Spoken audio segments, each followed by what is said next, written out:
Hallelujah, price lord. ನಮ್ಮ ಕರ್ತನಾದ ಯೇಸು ಕ್ರಿಸ್ತನ ನಾಮದಲ್ಲಿ ನಮ್ಮೆಲ್ಲ ವೀಕ್ಷಕರನ್ನ ವಂದಿಸ್ತೇವೆ. ನೀವೇನೋ ನಮ್ಮ ಚಾನಲ್ನ ಮೊದಲನೇ ಬಾರಿಗೆ ವೀಕ್ಷಿಸುತ್ತಿರುವುದಾದರೆ ದಯವಿಟ್ಟು ಸಬ್ಸ್ಕ್ರೈಬ್ ಮಾಡ್ಕೊಳ್ಳಿ, ಲೈಕ್ ಮಾಡಿ, ಶೇರ್ ಮಾಡಿ, ಹಾಗೂ ನಿಮ್ಮ ಪ್ರಾರ್ಥನಾ ಮನವಿಗಳನ್ನು ನಮಗೆ ಕಮೆಂಟ್ ಸೆಷನ್ ಮೂಲಕವಾಗಿ ತಿಳಿಸಬಹುದಾಗಿದೆ. ನಿಮಗೆ ಕೌನ್ಸಿಲಿಂಗ್ ಬೇಕಾದಲ್ಲಿ ಕೆಳಗೆ ಕೊಟ್ಟಿರುವಂಥ ವಾಟ್ಸಪ್ ನಂಬರ್ಗೆ ಸಂಪರ್ಕಿಸಿರಿ. ಇಂದಿನ ನಮ್ಮ ಸಂದೇಶ ಭಾಗ ಯಾವುದಾಗಿದೆ ಅಂದರೆ, ದೇವರಲ್ಲಿ ನಾವು ಪಡುವಂತಹ ಕಷ್ಟಗಳು, ಪ್ರಯಾಸಗಳು ಎಂದಿಗೂ ವ್ಯರ್ಥವಾಗೋದಿಲ್ಲ. ದೇವರಲ್ಲಿ ನಾವು ಪಡುವಂತಹ ಕಷ್ಟಗಳು ಹಾಗೂ ನಮ್ಮ ಪ್ರಯತ್ನಗಳು ಎಂದಿಗೂ ವ್ಯರ್ಥವಾಗೋದಿಲ್ಲ ಎಂಬುದರ ಕುರಿತಾಗಿ ನಾವಿಂದು ಧ್ಯಾನಿಸಲಿದ್ದೇವೆ. ಈ ಸಂದೇಶವನ್ನು ಪ್ರಾರಂಭಿಸೋದಕ್ಕಿಂತ ಮುಂಚೆ ಒಂದು ಚಿಕ್ಕ ಪ್ರಾರ್ಥನೆ. ಪರಿಶುದ್ಧನೂ ಅತ್ಯುನ್ನತನೂ ಆಗಿರುವ ತಂದೆಯಾದ ದೇವರೇ, ನಿಮ್ಮ ನಾಮಕ್ಕೆ ಸ್ತುತಿ ಸ್ತೋತ್ರ ಉಂಟಾಗಲಿ. ಯೇಸಪ್ಪ, ಈ ಒಂದು ಸುಂದರವಾದ ದಿನವನ್ನು ನಮ್ಮ ಜೀವಿತದಲ್ಲಿ ಕಾಣಲಿಕ್ಕೆ ಕೊಟ್ಟಂತ ನಿನ್ನ ಮಹಾಕೃಪೆಗಾಗಿ ಸ್ತೋತ್ರ ಸಲ್ಲಿಸ್ತೇವೆ.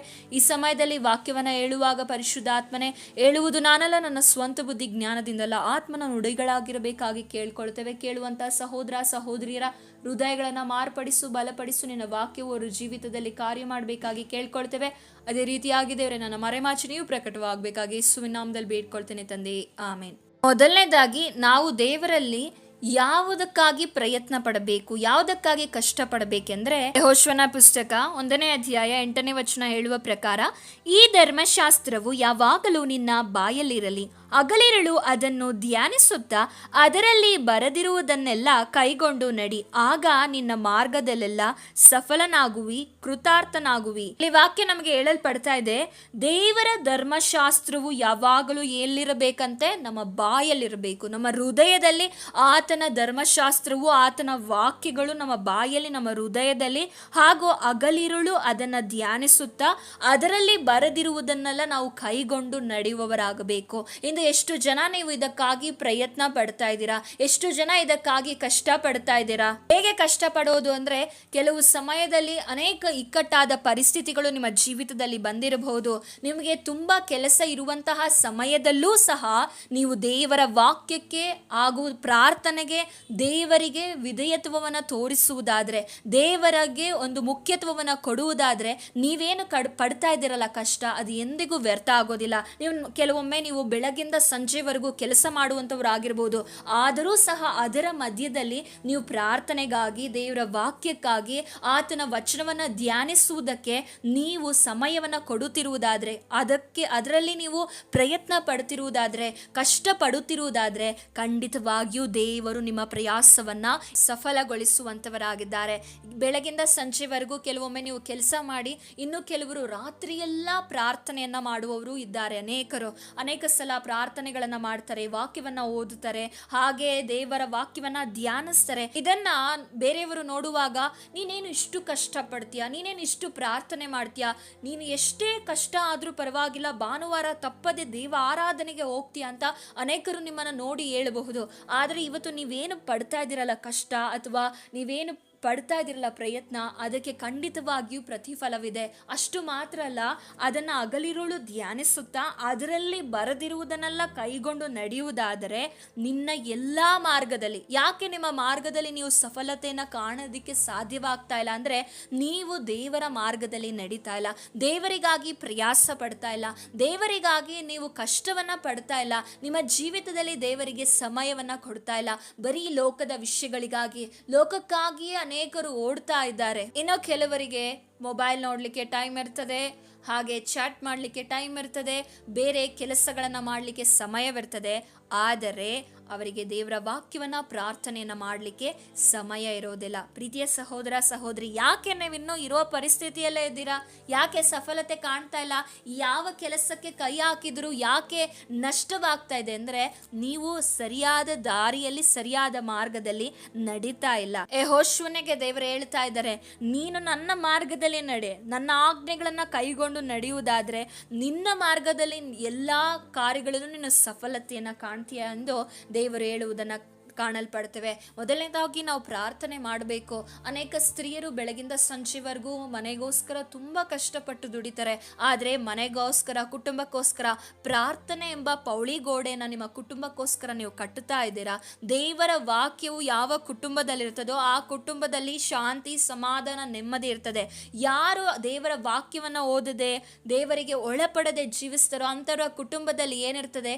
ಸೈತಾನನು ವಾಸಿಸ್ತಾನೆ. ಸೈತಾನನು ಕುಟುಂಬಕ್ಕೆ ಬರುವುದಾದರೆ ನೋಡೋದಾದ್ರೆ ಅವನು ಯಾವ ಕಾರ್ಯ ಮಾಡ್ತಾನೆ ಎಂದು ನಾವು ಧ್ಯಾನಿಸಿದ್ವಿ ಅಂದ್ರೆ ಅವನು ಕದ್ದುಕೊಳ್ಳುವುದಕ್ಕೂ, ಕೊಯ್ಯುವುದಕ್ಕೂ, ನಾಶ ಮಾಡುವುದಕ್ಕೂ, ಹಾಳು ಮಾಡುವುದಕ್ಕೆ ಬರ್ತಾನೆ ಹೊರತು ಮತ್ಯಾವುದಕ್ಕೂ ಬರುವುದಿಲ್ಲ ಅಂತ ವಾಕ್ಯ ಹೇಳ್ತದೆ. ನಾವು ದೇವರಿಗೆ ಪ್ರಯಾರಿಟಿ ಕೊಡಬೇಕು, ದೇವರಿಗೆ ಸ್ಥಾನವನ್ನ ಕೊಡಬೇಕು. ನಮಗೆ ಅನೇಕ ಕೆಲಸವಿದೆ, ಅನೇಕ ಹೋರಾಟಗಳಿದೆ, ಸಮಸ್ಯೆಗಳಿದೆ, ಸಾಲಗಳಿದೆ. ಆದರೆ ಅದು ಎಲ್ಲದಕ್ಕಿಂತ ಮುಖ್ಯವಾಗಿ ನಾವು ದೇವರಿಗೆ ಸ್ಥಾನವನ್ನ, ದೇವರಿಗೆ ಸಮಯವನ್ನ ಕೊಡಬೇಕು. ಅನೇಕ ದೇವ ಸೇವಕರುಗಳನ್ನ ನೋಡ್ರಿ, ಅವರು ಬೆಳಗಿಂದ ಸಂಜೆವರೆಗೂ ಸೇವೆ ಮಾಡ್ತಾರೆ, ಮತ್ತೆ ರಾತ್ರಿ ಎಲ್ಲ ಪ್ರಾರ್ಥನೆ ಮಾಡ್ತಾರೆ. ಸತ್ಯವೇದದಲ್ಲಿಯೂ ನಾವು ಕಾಣಲ್ಪಡ್ತೇವೆ. ದಾವೀದನಾಗಿರ್ಬೋದು, ದಾನಿಯೇಲನಾಗಿರ್ಬೋದು, ಯೋಸೇಫನಾಗಿರ್ಬೋದು, ಇವರೆಲ್ಲ ದೇವರಿಗೆ ಸಮಯವನ್ನ ಕೊಟ್ಟರು. ಇವರೆಲ್ಲ ದೇವರೊಟ್ಟಿಗೆ ಯಾವಾಗಲೂ ಆತನೊಟ್ಟಿಗೆ ನಡೆಯುವವರಾಗಿದ್ರು.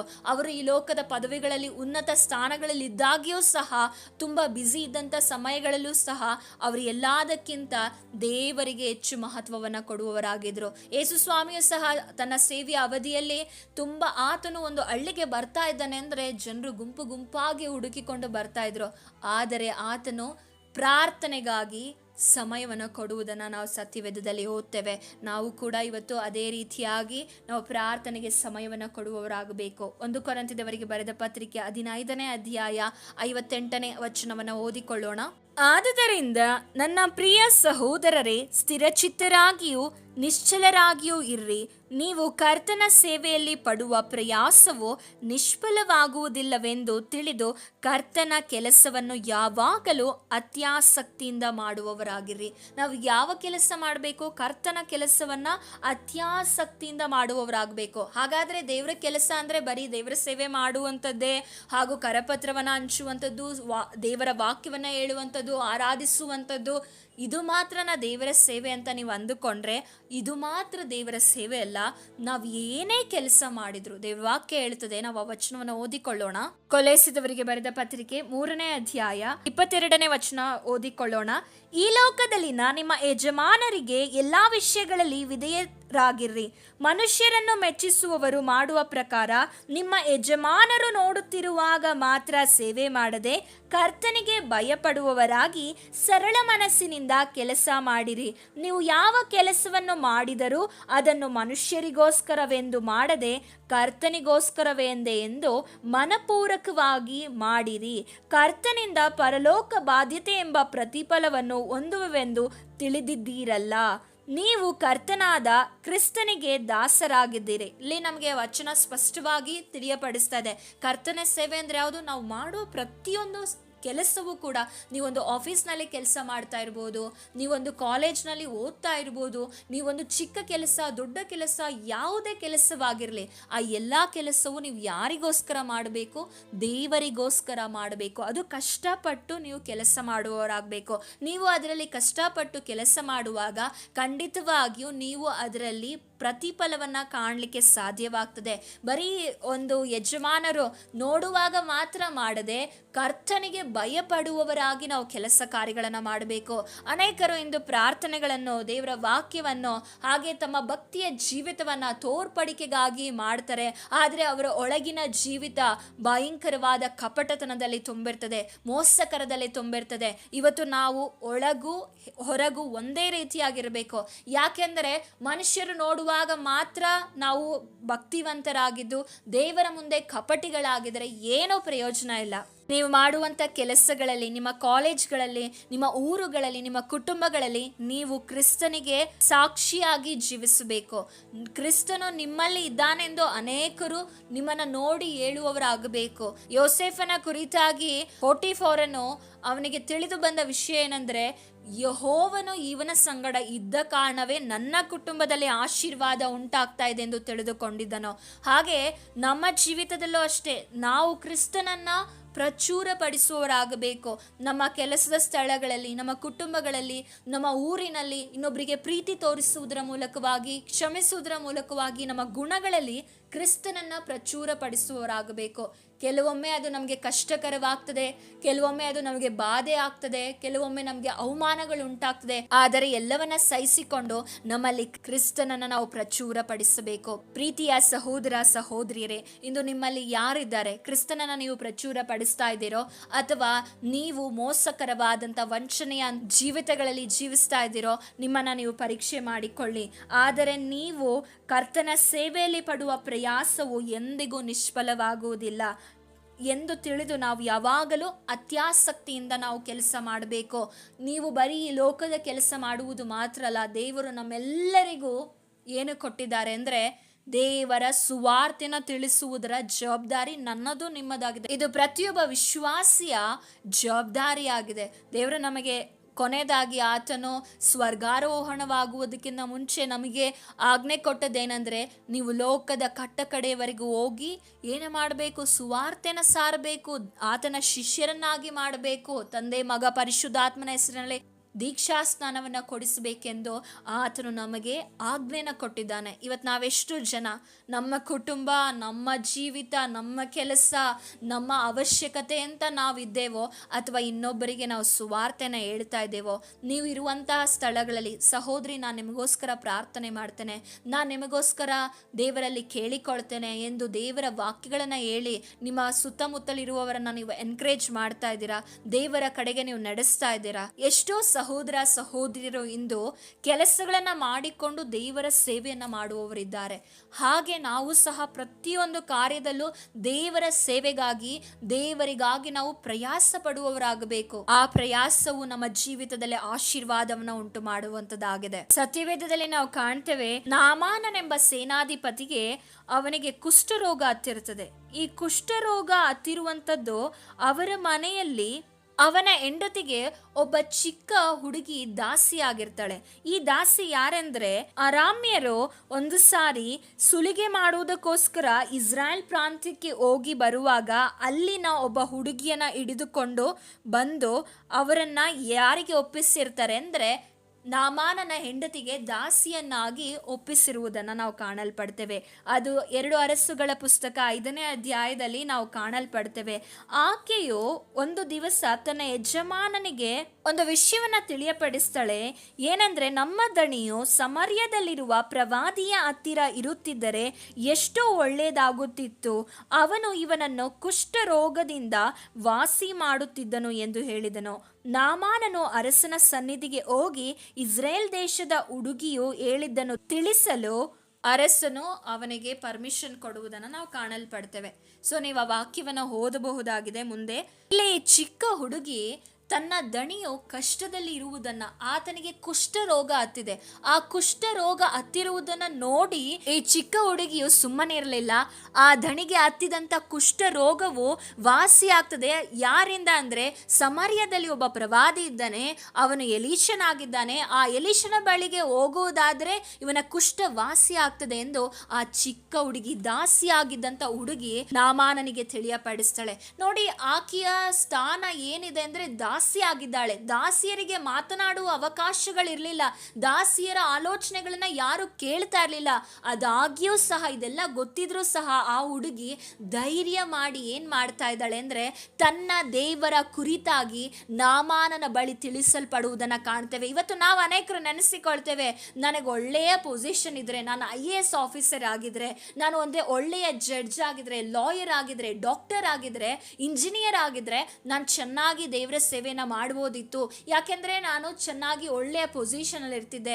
ನಿಮ್ಮ ಪೊಸಿಷನ್ಗಳು ಬೇಡ, ನಿಮ್ಮ ಸ್ಥಾನಗಳು ಬೇಡ, ನಿಮ್ಮ ಅರ್ಹತೆಗಳು ಬೇಡ. ನೀವಿರುವ ಸ್ಥಳಗಳಲ್ಲಿ, ನೀವು ಮಾಡುವ ಕೆಲಸಗಳಲ್ಲಿ ನಂಬಿಗಸ್ತರಾಗಿ, ದೇವರಿಗೆ ಸಾಕ್ಷಿಯಾಗಿ, ದೇವರ ಕುರಿತಾಗಿ ನೀವು ತಿಳಿಯಪಡಿಸುವಾಗ ದೇವರು ಖಂಡಿತವಾಗಿಯೂ ಅಲ್ಲಿ ಕಾರ್ಯವನ್ನ ಮಾಡ್ತಾರೆ. ಈ ಚಿಕ್ಕ ಹುಡುಗಿಯು ನಾಮಾನನ ಬಳಿ ಹೋಗಿ ಹೇಳ್ತಾ ಇದ್ದಾಳೆ, ಆತನು ದೊಡ್ಡ ಸೇನಾಧಿಪತಿ ಆಗಿದ್ದಾನೆ, ಆತನ ಬಳಿ ಮಾತನಾಡ್ತಾ ಇದ್ದಾಳೆ, ನಮ್ಮ ಸಮರ್ಯದಲ್ಲಿ ಒಬ್ಬ ಪ್ರವಾದಿ ಇದ್ದಾನೆ, ನಿಮ್ಮ ಕುಷ್ಠವು ಅವನ ಹತ್ರ ವಾಸಿ ಆಗ್ತದೆ.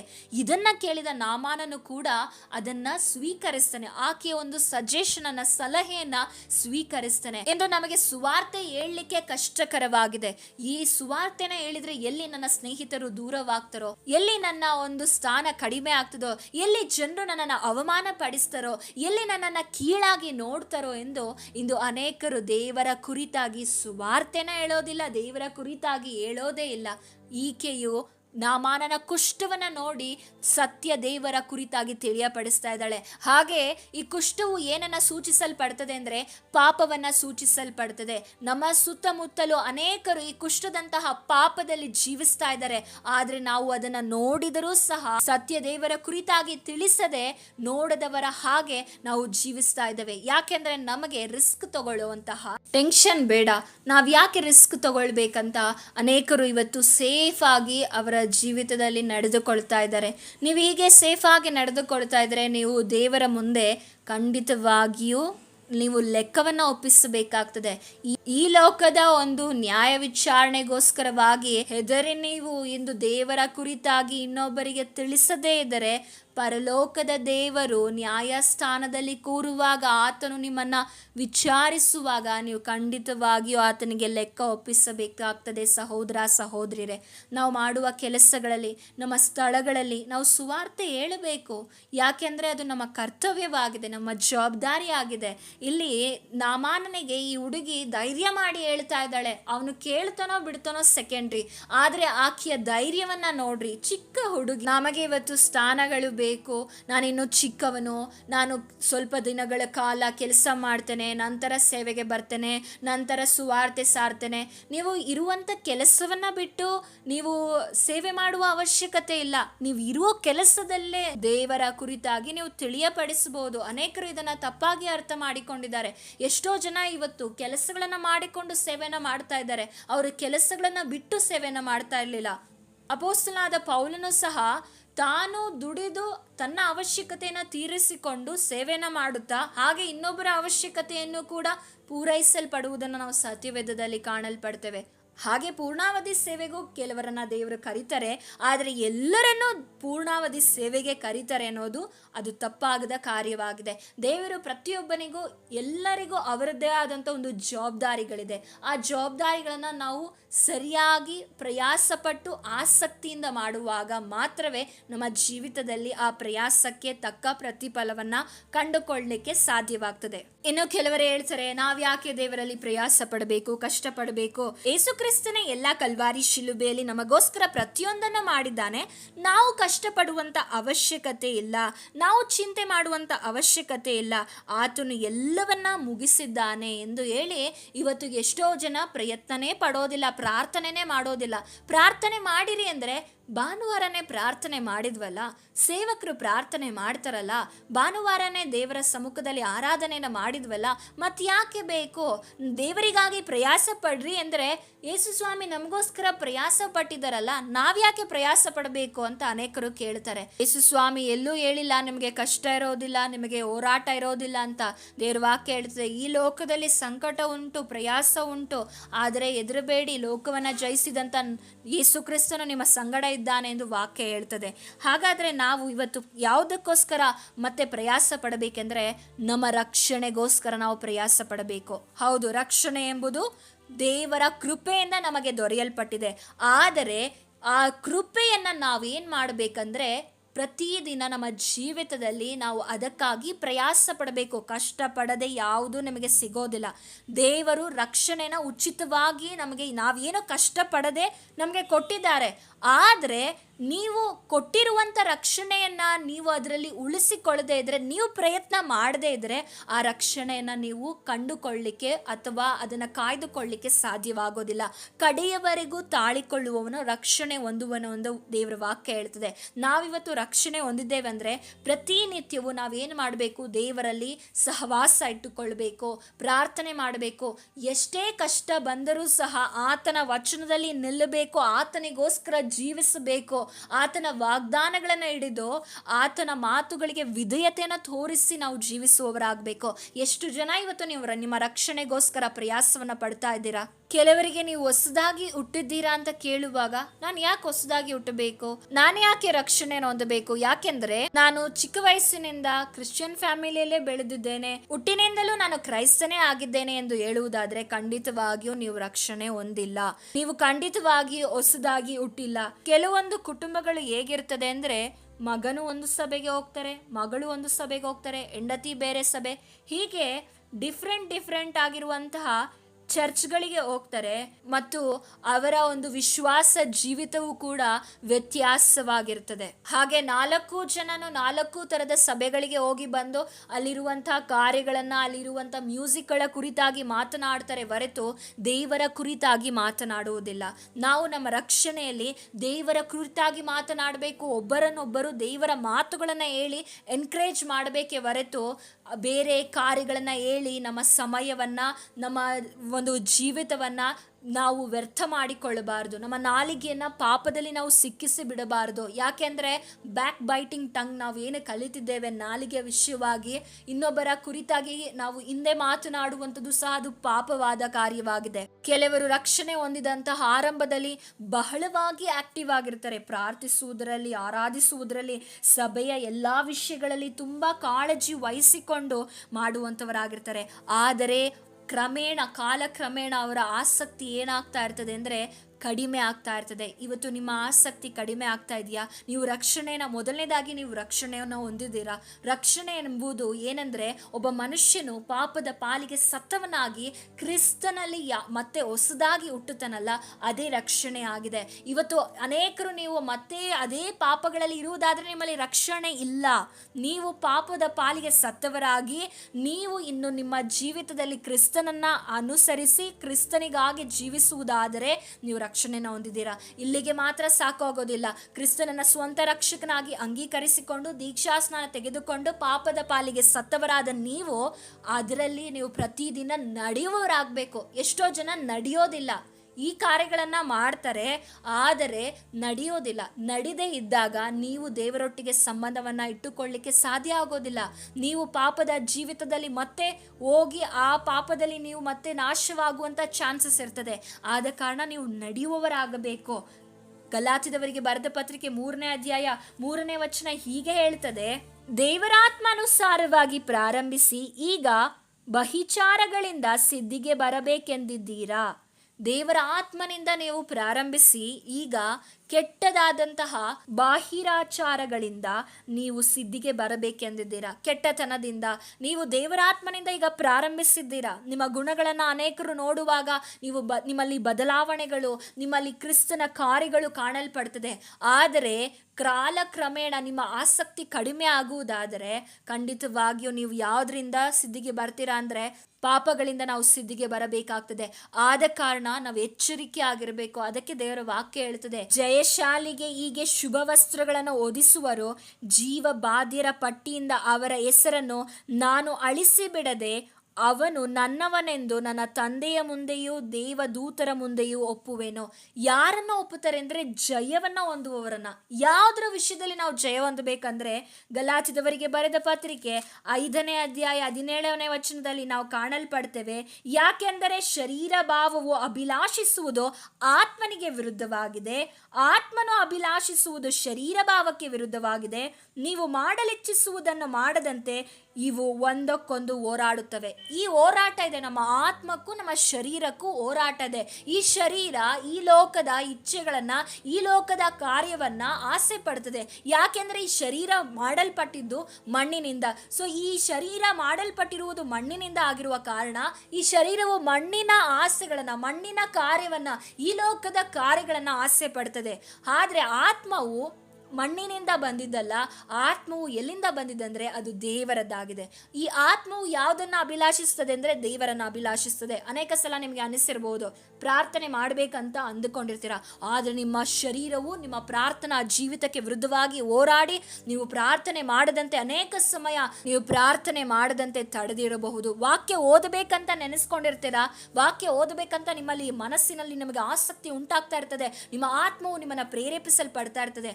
ಆದರೆ ಶರೀರ ಏನು ಮಾಡ್ತದೆ ಅಂದರೆ ಅದನ್ನು ಓದದಂತೆ ತಡೆಯುತ್ತದೆ. ಸೊ ಹೀಗೆ ಒಂದಕ್ಕೊಂದು ಪ್ರತಿದಿನ ಇರ್ತದೆ ಈ ಹೋರಾಟ. ಈ ಹೋರಾಟದಲ್ಲಿ ನಾವು ಜಯಶಾಲಿಗಳಾಗುವಾಗ ಮಾತ್ರ ನಮ್ಮ ರಕ್ಷಣೆಯನ್ನು ನಾವು ಉಳಿಸಿಕೊಳ್ಳಿಕ್ಕೆ ಸಾಧ್ಯವಾಗುವಂಥದ್ದಾಗಿದೆ. ಪ್ರತಿದಿನ ನಾವು ಹೋರಾಡಬೇಕು. ನಾವು ನೋಡುವ ವಿಷಯಗಳಲ್ಲಾಗಿರ್ಬೋದು, ಕೇಳುವ ವಿಷಯಗಳಲ್ಲಾಗಿರ್ಬೋದು, ಹಾಗೆ ಮಾತನಾಡುವ ವಿಷಯಗಳಿಂದ ಪ್ರತಿ ನಿಮಿಷ ನಾವು ಹೋರಾಡುವವರಾಗಿದ್ದೇವೆ. ಈ ಹೋರಾಟ ನಾವು ಜಯಿಸಬೇಕಾದರೆ ದೇವರು ಕೊಡುವ ಸರ್ವಾಯುಧಗಳನ್ನು ಧರಿಸಿಕೊಳ್ಳಬೇಕು. ಆ ಸರ್ವಾಯುಧಗಳು ವಸ್ತ್ರಗಳನ್ನು ಧರಿಸಿಕೊಂಡು ಪರಿಶುದ್ಧಾತ್ಮನ ಅಭಿಷೇಕದಿಂದ, ಪರಿಶುದ್ಧಾತ್ಮನ ಸಹಾಯದಿಂದ ನಾವು ಇದನ್ನು ಗೆಲ್ಲಕ್ಕೆ ಸಾಧ್ಯವಾಗ್ತದೆ. ಈ ಅಭಿಷೇಕ, ಈ ಸರ್ವಾಯುಧ ನಿಮಗೆ ಬೇಕಾದರೆ ನೀವು ಮೊದಲು ದೇವರ ಸಹವಾಸದಲ್ಲಿ ದೇವರಿಗಾಗಿ ನೀವು ಸಮಯ ಕೊಡಬೇಕು, ದೇವರಲ್ಲಿ ನಡೀಬೇಕು. ರಕ್ಷಣೆ ಹೊಂದಿದ್ದೇನೆ, ಇಲ್ಲಿಗೆ ಎಲ್ಲ ಮುಗೀತು, ನನ್ನ ಪಾಪಗಳ ಪರಿಹಾರವಾಯಿತು ಅಂತ ಹೇಳಿ ಮತ್ತೆ ನನ್ನ ಇಷ್ಟ ಪ್ರಕಾರ ಜೀವಿಸಬಹುದು ಅಂದ್ರೆ ಅದು ನಿಮ್ಮ ತಪ್ಪಾದ ಕಲ್ಪನೆ ಆಗಿದೆ. ದೇವರ ವಾಕ್ಯವನ್ನು ಸರಿಯಾದ ರೀತಿಯಲ್ಲಿ ಅರ್ಥ ಮಾಡಿಕೊಂಡು ಅದನ್ನು ನೀವು ಅಳವಡಿಸಿಕೊಂಡು ನಡೆಯುವವರಾಗಬೇಕು. ರಕ್ಷಣೆ ನಮಗೆ ಉಚಿತವಾಗಿ ಸಿಕ್ಕಿದೆ. ಈ ಉಚಿತವಾಗಿ ಸಿಕ್ಕಿರುವುದನ್ನು ನಾವೇನು ಮಾಡಬೇಕು? ಅದಕ್ಕೋಸ್ಕರ ನಾವು ಅದನ್ನು ಕಾಪಾಡಿಕೊಳ್ಳಬೇಕು. ಯಾರ ಸಹಾಯದಿಂದ ಅಂದರೆ ದೇವರು ನಮಗೆ ಕೊಟ್ಟಿರುವಂಥ ಪರಿಶುದ್ಧಾತ್ಮನ ಸಹಾಯದಿಂದ. ಪರಿಶುದ್ಧಾತ್ಮನ ಸಹಾಯದಿಂದ ನೀವು ನಿಮ್ಮ ರಕ್ಷಣೆಯನ್ನು ಕಾಪಾಡಿಕೊಳ್ಳಿಕ್ಕೆ ಸಾಧ್ಯವಾಗ್ತದೆ. ಈ ರಕ್ಷಣೆ ಎಂಬ ಆನಂದವು ನಿಮ್ಮ ಮನಸ್ಸಿನಲ್ಲಿದೆಯಾ? ನಿಮ್ಮ ಜೀವಿತದಲ್ಲಿದೆಯಾ? ಎಷ್ಟೋ ಜನರು ಇವತ್ತು ದೇವರಿಂದ ಹಿಂಜರಿದು ಹೋಗಲು ಕಾರಣ ಏನಂದ್ರೆ ಈ ಹೋರಾಟದಲ್ಲಿ ಅವರು ಜಯಶಾಲಿಗಳಾಗೋದಿಲ್ಲ. ಈ ಹೋರಾಟದಲ್ಲಿ ಜಯಶಾಲಿಗಳಾಗಬೇಕಂದ್ರೆ ನಮಗೆ ಆತ್ಮ ಏನನ್ನ ಅಭಿಲಾಷಿಸ್ತದೆ ಅಂದ್ರೆ ಆತ್ಮನ ಕುರಿತಾಗಿರುವಂತಹ ಪರಲೋಕ ವಿಷಯಗಳನ್ನ ಅಭಿಲಾಷಿಸ್ತದೆ. ಶರೀರ ಏನನ್ನ ಅಭಿಲಾಷಿಸ್ತದೆ? ಟಿವಿ ನೋಡು, ಸೀರಿಯಲ್ ನೋಡು, ಫೋನ್ ನೋಡು, ಈ ಲೋಕದ ಪಾಪಗಳನ್ನ, ಈ ಲೋಕದ ಕಾರ್ಯಗಳನ್ನ ಅಭಿಲಾಷಿಸ್ತದೆ. ಆದರೆ ನಾವು ಯಾವುದನ್ನ ಮಾಡಬೇಕು, ನಾವು ಯಾವುದಕ್ಕೆ ಆರಿಸಿಕೊಳ್ತೇವೋ ಅದು ಬಲ ಹೊಂದುತ್ತಾ ಹೋಗ್ತಾ ಇರ್ತದೆ. ಈಗ ನೀವು ಪ್ರಾರ್ಥನೆ ಮಾಡಲು ಆರಿಸಿಕೊಂಡು ಪ್ರಾರ್ಥನೆಯಲ್ಲಿ, ದೇವ್ರ ವಾಕ್ಯದಲ್ಲಿ, ದೇವರಲ್ಲಿ ನೀವು ನಿಮ್ಮನ್ನ ಹೆಚ್ಚಾಗಿ ತೊಡಗಿಸಿಕೊಳ್ಳುವಾಗ ನಿಮ್ಮ ಆತ್ಮನು ಬಲ ಹೊಂದುತ್ತಾನೆ. ನಿಮ್ಮ ಆತ್ಮನು ಬಲ ಹೊಂದುವಾಗ ಶಾರೀರಿಕವಾದಂಥ ಇಚ್ಛೆಗಳು ಏನಾಗ್ತದೆ? ನಶಿಸಿ ಹೋಗ್ಲಿಕ್ಕೆ ಪ್ರಾರಂಭವಾಗ್ತದೆ.